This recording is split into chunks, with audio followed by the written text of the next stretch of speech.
میرے خیال سے آ چکے ہوں گے. چلیں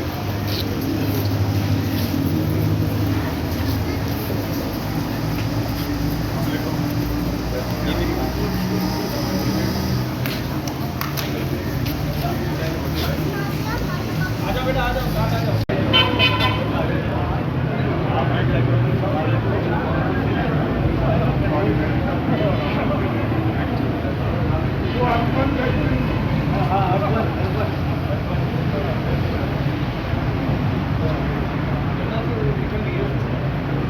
گورنر تھے اس وقت، اور سیٹھ احمد داؤد جس کا انتقال ہو گیا وہ بھی تھے. ایدی صاحب آئے تو ایدی صاحب سے وہ کہہ رہے تھے کہ میں جتنے آپ کو پیسے چاہیے، کروڑوں روپے، اربوں روپے، ہم آپ کو دیتے ہیں. نہیں، میں تم سے پیسے نہیں لوں گا، میں بھیک مانگوں گا، جھولی پلاؤں گا، 1-1 روپیہ لوں گا جن کا آقا لال کا پیسہ ہے. کسی سیٹھ سے میں پیسے نہیں لوں گا.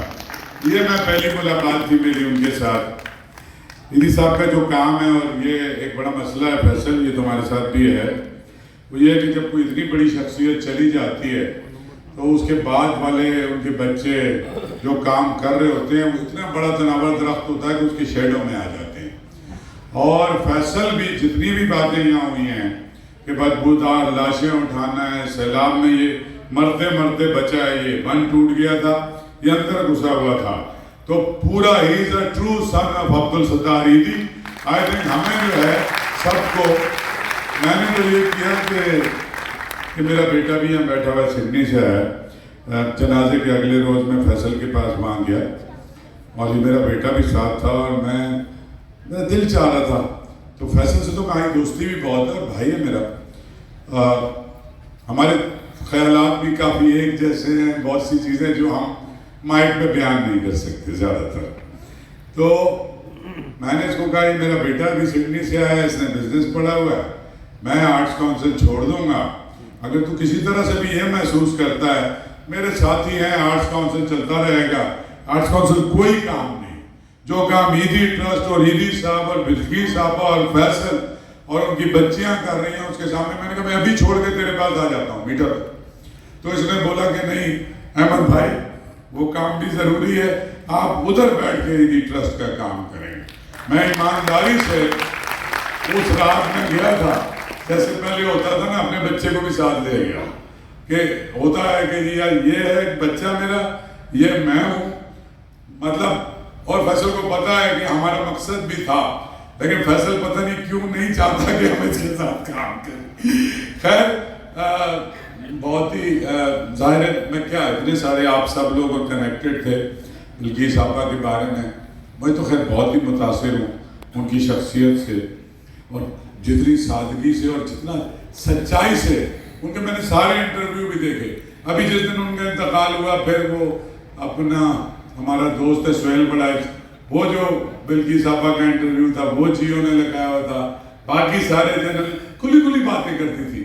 ایدی صاحب کے بارے میں بھی کھل کے باتیں کرتی تھی، ایدی صاحب کے معاشقوں کے قصے بھی کھل کے سناتی تھی. تو وہ بہت ہی بڑے دل. اور میں آپ کو ایک بات بتا دوں، مطلب بلقیس صاحبہ کا بہت بڑا ہے. اتنے مشکل اور اتنے رومانٹک آدمی کے ساتھ ساری زندگی گزارنا کوئی اتنا آسان بات نہیں. ایدی صاحب عاشق بھی جاتے تھے خواتین کے، اور عورت کے لیے سب سے بڑا مسئلہ جو ہے نا، وہ اپنے مرد کو شیئر کرنا ہے. اس سے کیوں بھابھی میں صحیح بول رہا ہوں نا، ہے نا؟ اور آپ کچھ بھی کرتے رہیں. ایدی صاحب تھے وہ مزاج میں ہیں. ہاں ابھی بھی عورتیں چلائیں گی، لیکن تم بہت سیانے ہو، لیکن تم کو بھی کام کرنا پڑے گا، ایسا نہیں ہو سکتا کہ. تو خیر ظاہر ہے بڑی عورت ہمارے سماج سے چلی گئی ہے. اب ایک اس خلا کا نعم البدل کوئی ایک عورت پورا نہیں کر سکتی. تمہارے گھر کی عورتیں، یہ باقی یہاں عورتیں تمہیں پتہ ہے پرو ایکٹیولی تمہارے ساتھ ہیں. سارے لوگ، جب کوئی بڑا لیڈر یا بڑا آدمی مر جاتا ہے تو اس کے پھر کلیکٹیولی اس کا خلا کو پورا کرنے کی کوشش کی جاتی ہے. جتنے اس مشن پہ چلنے والے لوگ ہیں وہ سب مل کے کوشش کرتے ہیں کہ وہ سلسلہ چلتا رہے. آپ سب یہاں تشریف لائے ہیں اس معاشرے کی ایک ٹرو سینس میں ایک عظیم عورت کے لیے تو مقصد اب یہی ہے کہ یہ جو سلسلہ ہے اس کو جاری رکھنا ہے. اور ابھی میں دیکھ بھی رہا تھا کہ وہ آپ نے بھی سنبھال لیا اور وہ سلسلہ اسی طرح. فیصل تو بہت پریشان تھا, میں وہاں بیٹھا تھا تو کہنے لگی تو ممی چلاتی تھی, اتنے ہزار لوگوں کا کھانا, سبزی والے کو بھی خود فون کرتی تھی, گوشت والے کو بھی, جو پکاتا ہے اس کو بھی, وہ سب کچھ خود کرتی تھی. اب مجھے کوئی سمجھ میں ہی نہیں آ رہا کہ میں کیا کروں. اللہ نے کیا. ایسا ہی ہوتا ہے جب خدا کسی کو اٹھاتا ہے اور اتنے ہزاروں لاکھوں لوگوں کی مدد کے لیے اس کا نعم البدل تیار کرتا ہے, ان کے سینے کشادہ کر دیتا ہے. بھابھی ہیں, بچیاں ہیں, سب ہیں انشاءاللہ. اور یہ تو ایک مشن ہے اور یہ آگے چلتا رہے گا. آج کونسل کی چھوٹی سی ذمہ داری تھی اور ایدھی صاحب کا عظیم الشان جلسہ یہیں پہ ہوا تھا, آپ کو یاد ہوگا. اور تو بس آپ سب تشریف لائے, آپ کا بہت شکریہ. سادہ سا کھانا آپ کے لیے حاضر, چلیے کھا. اور میں بہت خوش قسمت ہوں کہ ان کے گھر میں ان کے بہو بیٹی بن کے آئے ہیں.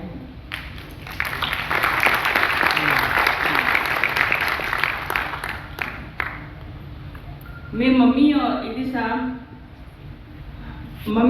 صاحب کا جو انسانیت کا مشن ہے, میں بھی اس طرح عہد کرتی ہوں کہ جس طرح سے ممی نے ایدھی صاحب کا ساتھ دیا, میں بھی انشاءاللہ فیصل کا ہر قدم پہ ساتھ دوں گی.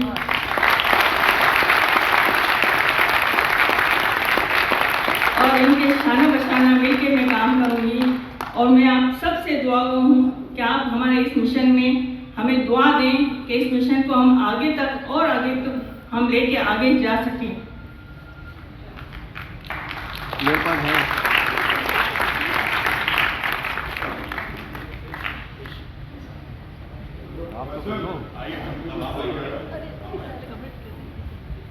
نے تو سیدھا کر لیا بابی کو, ایدھی صاحب تو ساری امت نہیں کر سکی. ایدھی صاحب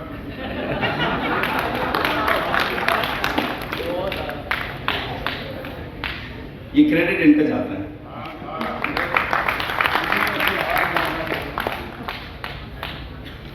دو فقیر لوگ تھے جو اب ہمارے درمیان نہیں ہیں. میں 10 سال کا تھا, اس سے چھوٹا تھا میرا بیٹا ہے موسیٰ. میری ممی نے میں اکثر ان کے پاس, کیونکہ ان کا گھر نہیں تھا دونوں کا, تو نانی کے گھر ہم بڑے ہوئے پلے اور وہیں سے ہماری شادیاں ہوئی. نانی کا گھر بھی کیا تھا, ایک کمرے کا گھر تھا, اسی میں کچن تھا اور اسی میں ٹوائلٹ تھا. تو ہم کوئی بڑے بیک گراؤنڈ سے نہیں ہیں, ہم working class, lower middle class کہہ رہے ہیں, ورکنگ کلاس سے تعلق رکھتے ہیں. اور فخر ہے مجھے اس بات پر.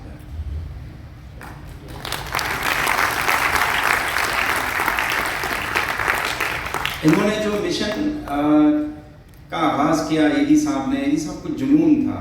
ان کی جو والدہ تھی ایدھی صاحب کی, وہ ان کو کہتی تھی ہور بھائی, وہ ان کو کہتی تھی, ان کو 2 پائی دیتی تھی, جو اکثر ایدھی صاحب بھی کہتے تھے. جب وہ اسکول جاتے ہیں تو وہ ان کو کہتی تھی کہ 1 پائی آپ اپنے پہ خرچ کرو گے, 1 پائی آپ کسی ضرورت مند پہ خرچ کرو گے. اس ادارے کی بنیاد, اس ایدھی کا جو مشن, انسانیت کا جو مشن ہے, اس کی بنیاد خاتون نے ڈالی تھی, میری دادی نے. یہ کریڈٹ بھی اور خواتین کو جاتا ہے کہ ایدھی صاحب کو تیار کیا اس کے لیے. اور جب ایدھی صاحب کہتے تھے کہ دونوں پائی میں اپنے اوپر خرچ کر لیتا تھا, جو کہ مرد حضرات کبوے کہاں رہتے ہیں, تو پھر میری دادی ان کو کہتی تھی کہ تو اتنا چھوٹا ہے, غالباً 8 سال 9 سال 10 سال کا, کہ اتنی سی عمر میں تو غریبوں کا حق کھا جاتا ہے, بڑا ہو کے پتہ نہیں کیا کرے گا. تو وہ بات ان کے دل میں بیٹھ گئی. میں 10 سال کا تھا, مجھے میری ممی نے ایک دفعہ بلایا. میں یہی کہہ رہا تھا کہ ان کے چھٹی والے دن, جمعے کا دن چھٹی ہوتی تھی, تو جمعرات کو میں وہاں رکنے کے لیے جاتا تھا ممی کے پاس, کہ میں آج ممی کے پاس رکوں گا. وہ میرے خوشی کا دن ہوتا تھا. تو صبح ایک دن جب میں اٹھا, ضد کی کہ مجھے حلوہ پوری کھانی, جیسا یہ کرتا ہے, حلوہ پوری کھانی ہے, مجھے یہ منگوایا جائے, مجھے وہ منگوایا جائے. زورا باجی یہاں بیٹھی ہوئی ہیں, وہ بھی یہی کہتی تھیں کہ روزانہ ہنگامہ ہوتا تھا جب فیصل آئے گا کہ یہ چیزیں دینی ہیں. تو مجھے ایک دن بلایا مجھے کہا فیصل، میں 10 سال کی عمر ہوگی، 9 سال 10 سال کی، یہ جتنی نیچے گاڑیاں کھڑی ہوئی ہیں، اتنے کام کرنے والے ہیں، یہ سارے جو سینٹر ہیں، ادارے ہیں، بلڈنگیں ہیں، یہ ہماری نہیں ہیں. یہ کبھی بھی تم نہیں سوچنا کہ یہ ہماری ذاتی ملکیت ہے. ہم صرف اس کے رکھوالے ہیں، ہم اس کے نوکر ہیں. ہمیں یہ سونپی گئی ہے خدمت کرنے کے لیے. اس فقیر عورت نے میرے اندر یہ بات ڈالی اور آج تک یہ میرے اندر میں آواز گونجتی ہے.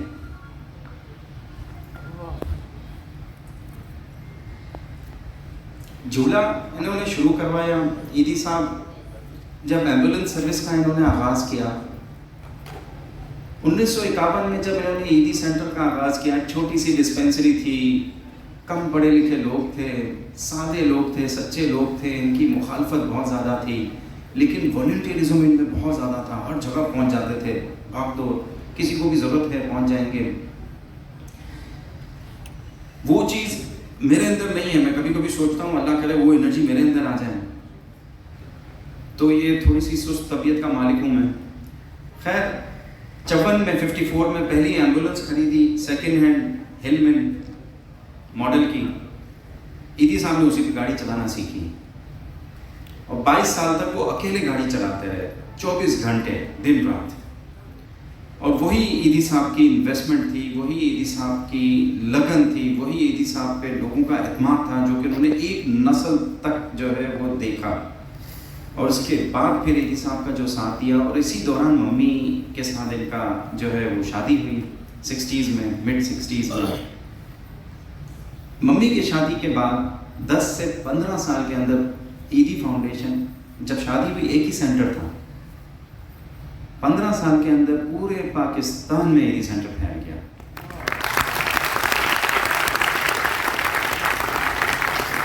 اور ان کا کام ماشاءاللہ سے ایسا بڑھ گیا کیونکہ پھر دیکھیں دادی نے جو ہے وہ تیار کیا، ممی نے ساتھ دیا. اس دنیا کو حقیقت میں عورتیں ہی چلاتی ہیں، مرد صرف تباہی کرتے ہیں.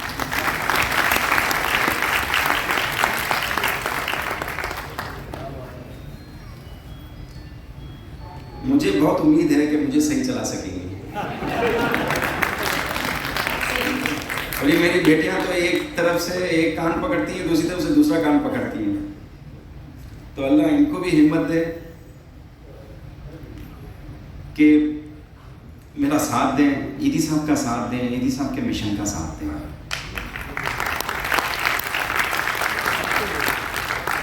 گیتا کے بارے میں آپ سب جانتے ہوں گے.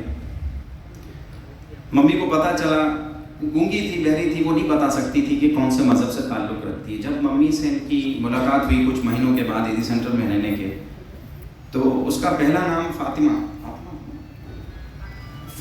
رکھا گیا تھا، اس کا فائل پہ جو پہلا نام تھا. تو ممی نے جب اس کو دیکھا تو ممی کے پاس آئی، پاؤں چھوا، ہاتھ جو جوڑے، اور جس طریقے سے وہ ایک مذہب کا ان کا جو طریقہ کار ہوتا ہے ہندو مذہب کا، اسی طریقے سے وہ ملی. تو ممی فوراً ہی سمجھ گئیں کہ یہ تو فاطمہ تو نہیں ہے، یہ تو گیتا ہے.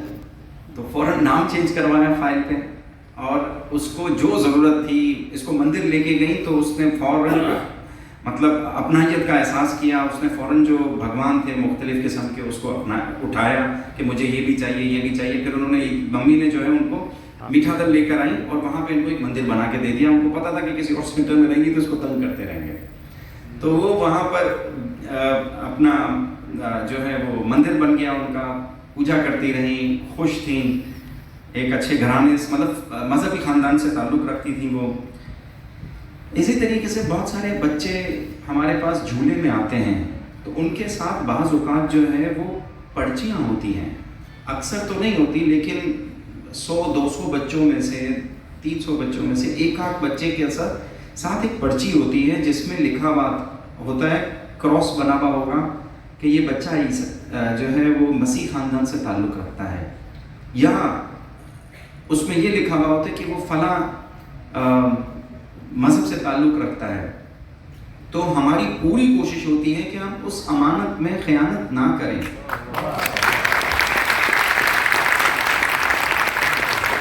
آج بھی ہم یہی کوشش کو جاری رکھیں گے، کیونکہ ہم نے ان سے یہی سیکھا ہے کہ ہمیں امانت پہ خیانت نہیں کرنی چاہیے۔ بچہ جب 18 سال کا ہو جائے اس کی مرضی ہے جو بھی اپنا ہے مذہب، زبردستی چھوٹے بچے کا برین واش کرنا مناسب نہیں ہے اور یہ انسانیت بھی نہیں ہے۔ نصرت سیری صاحبہ یہاں پہ ہیں، میں ان کو خراج عقیدت پیش کروں گا، کیونکہ یہ واحد خاتون تھی میری والدہ کی جنازہ میں جنہوں نے میری والدہ کا جنازہ پڑھا۔ مجھے بہت خوشی ہے کہ انہوں نے میری والدہ کا جنازہ پڑھا، اور میں تو اس وقت ایک ٹراما سے گزر رہا تھا اور ہمارے ذہن میں نہیں تھی چیزیں، اگر ان سے میری بات ہو جاتی اور زہرا سے اپنی کیا نام ہے،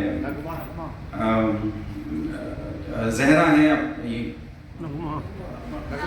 نغمہ ہے، ان کو میں کہہ دیتا کہ ایک پوری ایک سب خواتین کی بن جاتی تو ایک ہمارے لیے فخر کا جو ہے کوئی یہ سما ہوتا۔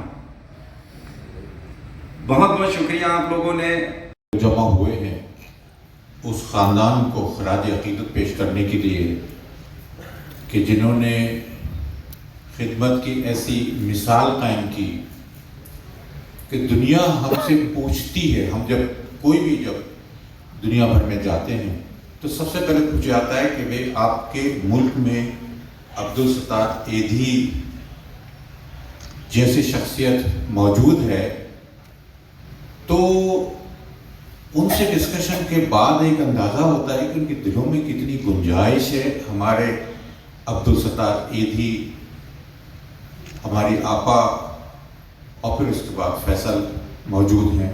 میں چھوٹی سی ایک مثال دیتا ہوں۔ اچھا، ان کی بڑائی کا اندازہ لگے کہ اولاد میں بھی یہ بات شفٹ ہوئی۔ میں پاکستان کرکٹ بورڈ کا ممبر بورڈ تھا، تو جب انتقال ہوا ایدھی صاحب کا تو سیٹھی صاحب کا میرے پاس فون آیا، وہ ایک ریزولوشن پاس کرنا تھا اور اس میں فون کے ذریعے سے وہ پاس کیا جا رہا تھا، تو انہوں نے کہا کہ ہم قذافی اسٹیڈیم کو ایدھی اسٹیڈیم میں نام چینج کرنا چاہتے ہیں۔ اچھا، اب عبدالستار ایدھی سے عقیدت، دل بھی ایک طرف مطمئن نہیں ہو رہا تھا اور ایک طرف قذافی صاحب کی جنہوں نے پاکستان کی خدمت کی تھی۔ تو میں 2 منٹ کے لیے ان سے، چونکہ میرا الجھنا ان سے رہا ہے کافی، میں نے وہ کہا کہ سیٹھی صاحب یہ کیا کر رہے ہیں آپ؟ یہ ٹھیک ہے، عبدالستار ایدھی سے ہمارا احترام کا رشتہ ہے، محبت کا رشتہ ہے، ان کی خدمات ہیں، اپنی جگہ ہیں، مگر جس شخص کا آپ ہٹا رہے ہیں نام، اس کو بھی تو ارے بھائی، پھر وہ کافی دیر تک ہماری بحث وہاں سے چلتا رہا۔ دل یہی کہہ رہا تھا کہ یہ ان کا کام کامیاب نہ ہو، تو اور پھر عبدالستار ایدھی صاحب کے لیے تو پورا پاکستان ہے، کہیں بھی کسی بھی نام سے رکھ لیں گے وہ تو ہوتا رہے گا، ایک چھوٹے سے اسٹیڈیم نے کیا قصور کیا ہے۔ بعد میں پھر مجھے پتہ لگا، میں نے ان کو فون کر کے پوچھا کہ کیا ہوا، مجھے پتہ چل گیا تھا۔ ارے بھائی، وہ جو تم چاہتے تھے وہی ہوا کہ وہ ان کے بیٹے نے ہی منع کر دیا۔ تو میں چاہوں گا کہ اتنی بڑی شخصیت کے لیے زوردار تالیاں بجائیے کہ پوری پلاننگ ہو چکی تھی کہ ان کے نام پر رکھا جائے، بیٹے نے منع کر دی نہیں۔ عبدالستار میرے والد صاحب بہت زیادہ احترام کرتے تھے قذافی صاحب کا، اور میں اس کی اجازت نہیں دے سکتا، باقی آپ کی مرضی جو کرتے تھی تو پھر ہو ہی نہیں سکتا تھا وہی کام۔ ایک دفعہ کچھ بزنس مین کھڑے ہوئے تھے اور ایدھی صاحب ایمرجنسی میں آئے اور گاڑی میں اترے اور فٹافٹ، وہ کسی کو لفٹ زیادہ میں نے نہیں کرائی، جب تک کام کے جلدی سب دیکھ رہے تھے۔ تو وہ جب اس میں سوزوکی تھی، اس میں بیٹھنے لگے تو ایک آدمی نے دروازہ دھکا دیا دروازے کو بند کرنے کے لیے، تو وہ کچھ کڈی وڈی اس میں پھنس گئی تھی، پھر کھینچا، پھر دروازہ لگایا۔ میں نے لوگوں سے کہا، میں نے کہا بھائی کم از کم ان کے لیے ایک کمفرٹیبل گاڑی تو ہونا چاہیے جو ان کو لانے لے جانے میں آسانی ہو۔ یہ جس گاڑی میں ٹریول کرتے ہیں، جن کا اربوں روپیہ پاس موجود ہے اور اس کے لیے تیار نہیں ہو گئے، تو ہم اور آپ کا کام بھی تو کچھ تو ان کو تیار کیا جائے۔ اور جتنے بھی لوگ کہتے تھے کہ ہم جتنا بھی پیسہ دے دیں گے ان کو، گاڑی یہی رہے گی، پیسہ جو ہے وہ خدمت کے لیے وہ استعمال ہو جائے گا۔ میں نے کہا بھائی یہ بھی دیکھیے، لوگوں کی سوچ ڈیولپ یہ ہو چکی تھی، انہوں نے لوگوں کو ڈائریکشن دیا تھا کہ یہ سب پیسہ کچھ نہیں ہے۔ حقیقت میں جب انسانیت کی خدمت کی جاتی ہے، لوگوں کے دلوں سے جو بات نکلتی ہے